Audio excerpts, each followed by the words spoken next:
I'ma soon forget. So far between the lines, I'ma write a new set, a new beginning. Reflecting on the times that were that hard. I've fallen down many times, but I got mad hard. Yo, what's good, YouTube? It's your boy Mexican Lee back with another video. Hey, y'all.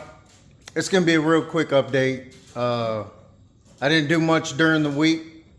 We had some pretty crappy weather down here in Texas, and the weather, I mean, I've always heard this as a kid, as far as like surgeries and stuff like that.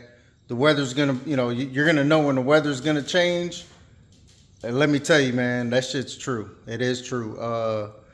Man, we've had some on and off crazy weather down here, and having this back issue, having the couple surgeries I've already went through, it definitely lets you know when the weather's about to change, whether it's going to be rainy, cold. Warm days are decent, but when it gets rainy and you could smell it in the air, your body's going to let you know real fast, y'all, real fast. As you can see, we were supposed to get hail last night, so you see what's in the shop.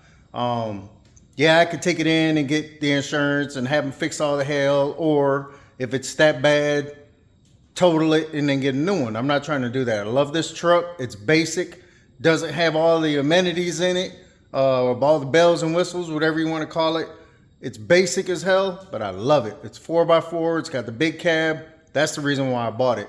My kids at the time were little when I bought my double cab Silverado 2015, first brand new car I ever bought, and I loved it. It was all black with a gray interior, and I loved it, man. She did her job, but my kids were getting a lot bigger, so I had to get something with a bigger interior for the kids to fit, because they never wanted to go with me anywhere that if we took a trip or something, they always wanted to take my Suburban rather than take the new truck. So this is why I have this. It's only a 2020, nothing brand new, but it's almost paid off, and that's my baby. So real quick update, man, on Ghost. Let me turn this camera around and show you what we were able to mess around with the sealant. It finally showed up from California. This stuff it's supposed to be like a silicone, but it was a two-part system. It had a white, I guess, sealant that was supposed to be activated with a black sealant. And it was more or less like a 2-to-1 mix ratio. They gave me enough for 2 wheels. That's what I paid for. But I was able to fix 3 wheels, not the full band all the way around. 1 wheel only had 1 spoke that was leaking, so we sealed that one up. This one had a nice little chunk taken out of the side, and it wasn't over a spoke, but I sealed that edge up anyways. I cleaned it up really good and then sealed that up. This side, when I sold these wheels to my homeboy, whoever his tire guy was, they ripped up that whole seal, so they had to take the whole thing off. Not even the whole thing. It was a big ass, probably half of the wheel that was ripped off, and they just put regular silicone in there. Now they say you can use 100% regular GE silicone. I've tried it on a set of real stamped Daytons, OG Daytons, and it didn't work for me. So I reached out to these guys. I can't say their name because they actually do not sell this stuff. They just put it on their wheels.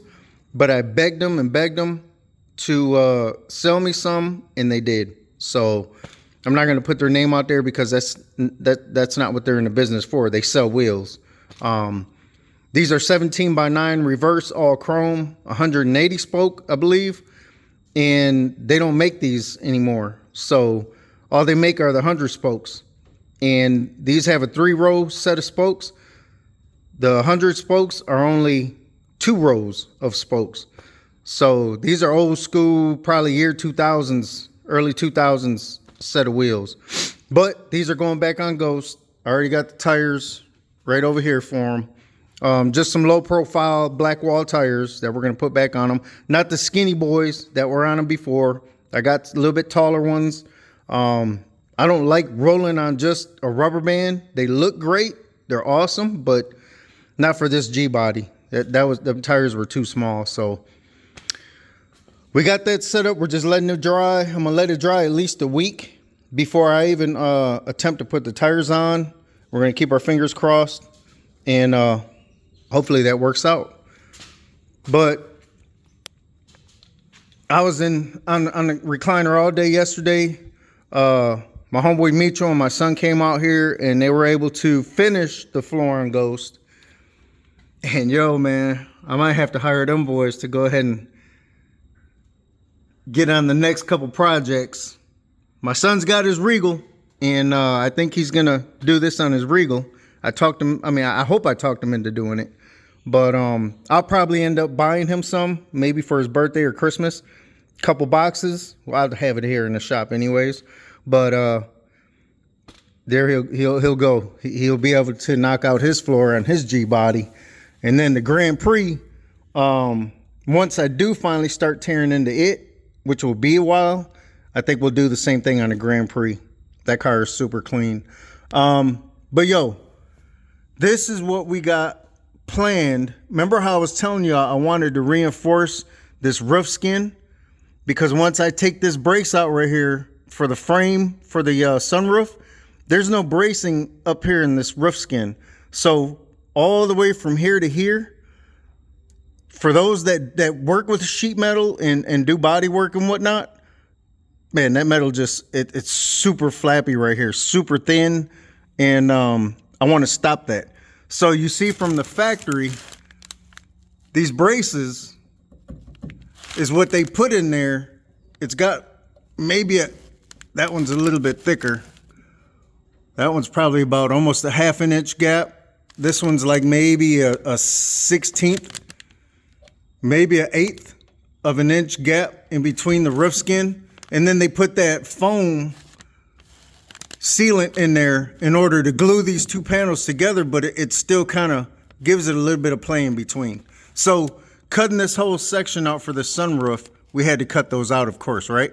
So these pieces I still have from that old piece of the sheet metal that we cut out of the roof.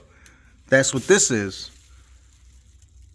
So it doesn't go all the way across, and that little indentation right there is where it's supposed to go. Actually, that's for a thin one, or no, it's for a wide one, but there was nothing that was put in this car from the factory because they didn't need it way back here. They only put the two braces in, the thin skinny one here and then the fatter one there. So what I'm going to do, I'm going to take both pieces of these. I'm going to put the wider one here in the middle, and then we're going to measure evenly. We're going to space this out evenly from side to side, and we're going to cut out this little thinner piece right here. I'm going to cut out two sections that will probably go. I haven't figured it out yet, but I think what I want to do is kind of more or less like how this is right here. I'll cut a couple relief cuts right here and be able to stick that metal inside there, but I want to weld it to this. All right, I got to make sure I got the same curvature as the roof, and I'm gonna probably leave maybe about an eighth inch gap from the roof skin to this brace right here. And then I got the foam sealant that they use for these panels. It's still like a spongy foam. I'll put that in there in order to kind of reinforce it, to glue it together so that both panels are stuck together. But like I said, it's still going to give it a little bit of play in there, but I'll have that reinforcement that I'm looking for right here. So as you can see, man, hopefully that you can see with the light. I should have turned the lights off in the shop, but I think that's going to give that roof skin right here, that portion of the roof skin, the reinforcement that I'm looking for, y'all. I think that's going to work great. And I actually thought about even just gluing with panel bond, the actual adhesive. I was thinking about gluing them pieces in, but I think I'm going to weld them. I kind of didn't want to have to cover the glass and all that shit back up again, but we're going to go ahead and do it anyways. Spot weld, you know, put a few tacks on it where I need it as far as these two pieces that we're going to put together. And then we'll clean up the metal here. I'll make a relief cut. I'm not sure if I want to weld it to this frame of the body of the roof or make the relief cut, stick it inside, and then tack weld it in place. I'm not sure yet. Or, like I said, use the panel bond and glue it together. I'm not 100% sure how I want to do that yet. But that's the plan. That's the plan. So I think I can get that done in a matter of a few hours, as long as I already have the goal pretty much set and know what I'm going to do. I think we can make it happen, y'all. I honestly do. Man, I can't wait to get this interior back in here, clean this thing back up, get the carpet in here, the brand new carpet, and hit the road in this bad boy. I do want to, like I told y'all before, I am going to rewire these fans. Excuse me. My fans are wired up to a relay and tapped into the remote wire for the system that turns on the amps. So as soon as that relay kicks on, it kicks my fans on, both of them. I want to be able to control them individually and only have one on if I only want the one on, or the two, depending on how hot it is that day. You know, if there's not much airflow back here in the trunk, if I'm really bumping the music, I want to be able to control the fans. Like I said, they're pretty loud and you can hear them in the car, but hopefully once I get the carpeting put back in there, I do want to get that jute material that goes right here in the back seat to seal that section off. Maybe that'll cut down on some of the noise from these fans. It's not unbearable, but you can hear it. So, but like I said, I do want to hook up the switches to be able to control those individually. So I can't wait to hear this thing bump again. But that's going to be our goal, to get those done before the carpet gets installed. That way I can go ahead and tap into the little external fuse box that I put over here. That's this thing right here. I just got this off of Amazon.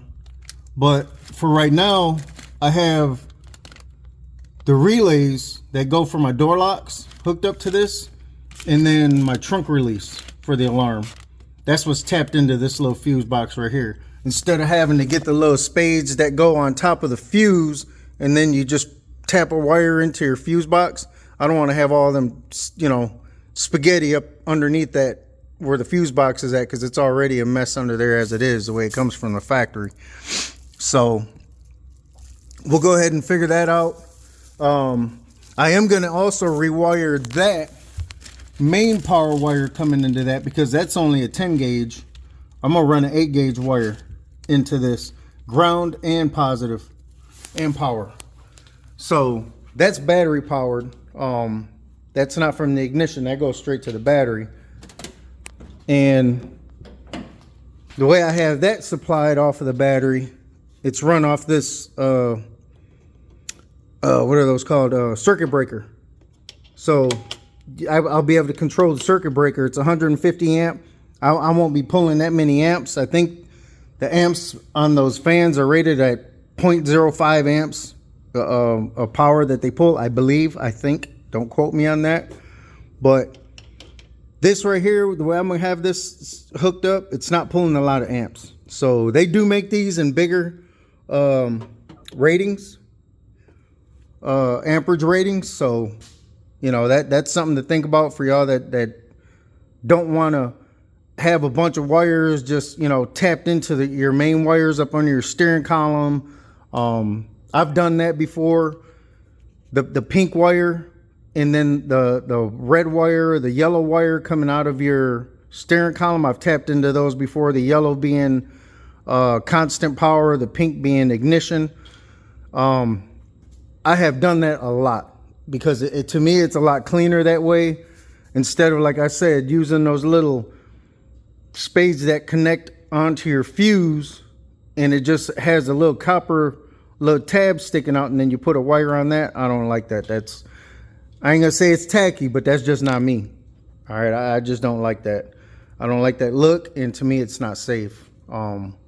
Yes, you still have your fuse there, but man, I just that's not something I want to do again. Now, back in the day, I ain't gonna lie, I've used that because I didn't have the money to do, or the knowledge to do what I'm doing nowadays. So this wire will be getting upgraded. I already have the kit for that. I've been had it. It's been on the shelf. So that'll get, rewired once I get to that point. But this video is mainly just, like I said, the quick update on to show y'all what I'm gonna do as far as like bracing this metal up here. And I think that's gonna be a great idea, man. So once I do eventually get that piece glued in and it's dry, I'll be able to come up here and dolly some of these dents out where the opening is. I still have access to it, some of the dings and dents up here on the roof. I'll be able to do that even taking this out. Once I take this frame out of here, because this is basically what's bracing it now. So once I take this apart and paint it black, I'll be able to do my body work up here and go ahead and get this thing in some epoxy or primer, whatever I'm gonna do. And then I could go ahead and install my sunroof back in. So I feel great about that now. At first, I ain't gonna lie, man, I was tripping a little bit. I'm not gonna say confident on what I wanted to do. I just didn't know. And man, I overthink shit. Even when I was doing these wheels, I hit the owners up of the shop that sold this sealant to me, and I'm tripping balls, man. But I did it. I hope I did it. This stuff isn't the same as this sealant from back in the day when these wheels were built. I wish I could find that. Anybody that knows what type of this sealant is, it's still rubbery, but it's not like regular silicone. It's not shiny like this stuff, but it's got to be, I don't know, it's pretty thick and it sticks to this bare steel super crazy. I had to hit, to get this sealant off of this wheel, I had to hit it with my angle grinder with I believe it was a 3-inch, the coarse wire wheel, in order to get that crap off, man. That shit just, you weren't getting it off with a chisel or a scraper or a razor blade. That shit wasn't coming off. You got to hit that with a high-speed angle grinder with a wire cup on it. That was the only way I could get that shit off. But anybody that knows, I don't know if it's tar, I don't know. But somebody was telling me Flex Seal, but I want something that's like a 2-part, just like what this was. I want to be able to find this shit in the store or a paint store, paint supply store, buy some and keep it on the shelf. For this simple reason right here. I have a brand new set of real Daytons put away in the box that I bought like 2-3 years ago that I haven't busted out yet. But if anything ever happens to these wheels even, I want to be able to fix, or any wheel that I have. I don't want to do it as a business and do it for repairs and help people out. I mean, I'm going to say help people out because I love helping people. But I'm not opening my doors to actually just repairing wire wheels. That's nothing I want to do. I want to be able to fix my stuff or my kids if they got stuff on their cars. This stuff is some work, man. And my hat's off to those that do this shit on a daily basis. Hey, man, I salute to y'all because that shit right there, I couldn't do that on a daily basis. Nope. But like I said, for anybody that knows what type of stuff that is, rather other than just 100% silicone, tap in with me, man. Let me know. Leave it in the comments section or hit me up on IG. Let me know, man, please. Let's see what else I got. Did I put it away? Nope. We got it right here. I just, hold on, y'all. Oh, sorry about that. I was about to rip this box open. But I've had these on the shelf for a little while for Ghost. Brand new door hinges. I haven't taken them out of the package yet. I don't want them to rust. They look like bare steel. I am going to epoxy these. And then we'll let them dry real good. And then we'll go ahead and get them installed when I get to doing the body work. but I got brand new hinges. I'm sure there's probably nothing wrong with mine. I do know one of the doors is sagging a little bit, but I don't want to just get pins and bushings. And then when I do finally get to fixing them, I don't want to find out that the hinge where the pin goes through, or the bushing, I don't want to find out that that hole is wallowed out. So I got those on eBay, I think for like 70 bucks for all four. 2 for this side, 2 for that side, 70 bucks, brand new, made in the US. Hey man, why not? So that's I think that's about it, y'all. That's what we got going on, man. I had to miss a few days of work, but I'll make that shit up later. This week is supposed to, I think we're supposed to get 1 or 2 days, maybe, of rainy weather.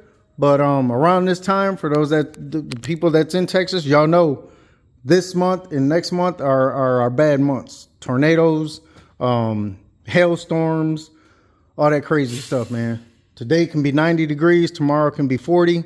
And then the day after that, we could have a tornado or freaking hurricane or something. I don't know. But I just wanted to tap in with y'all, man. And yo, 87 SS boy, man. Shout out to you, brother. I appreciate your input, man. And trust me, bro, I'm practicing. I would much rather be out here spending time on this, but I do have to put in some time on my editing, man. And yo, huge shout out to you, homeboy. I appreciate you, man. But trust and believe, man, I'm gonna get on it. I'm gonna get on it. That's a big plus, and I do appreciate you, man, big time. But that's it, man. I think that's it. I ain't really got nothing planned for the Grand Prix yet. I got to get a couple panels, couple pieces for that car. I am gonna yank the motor out of it. Whoever had that car before me just dropped that motor in the car and didn't even hook it up. I think the drive shafts might be hooked up in it, and maybe the transmission mount, but everything else is not hooked up. So I don't know. We'll get to it when we get to it. But for now, it's all about Ghost. Once he gets put back on the road and I'm able to pull him in and out the shop freely, we're going to jump back on Lucky 2 Times. So y'all stay tuned for that. But hey, y'all, hit that like button, smash that like button, subscribe, comment, share these videos. I'm not sure how to, I'm getting to the point where I'm learning how to share others' videos as well. My main thing is hurrying up, trying to take a video, splice it together real fast and put it out there. But I do know I need to learn. I need to up my game on my editing, man. I've always said that even in the beginning, and it's been a little time since, or I got a nice little few decent videos, I hope, out here for people, but I just need to catch the public's eye, and I'm working on it. I like I said, I'd rather be out here putting as much little free time that I have into doing the work, but I gotta spend more time on that, on the editing part. But that's it, man. Like, comment, subscribe, y'all. Mexican Lee's Therapy Garage. Y'all see what it is. He's coming along. Peace. It's time I picked up all the pieces. It's so frustrating. Let me out of this cage. I'm not listening no more. 'Cause you're the one that's wrong, and you're gonna regret this life. All your words I'ma soon forget. So far between the lines, I'ma write a new set, a new beginning. Reflecting on the times that were that hard. I've fallen down many times, but I got mad hard.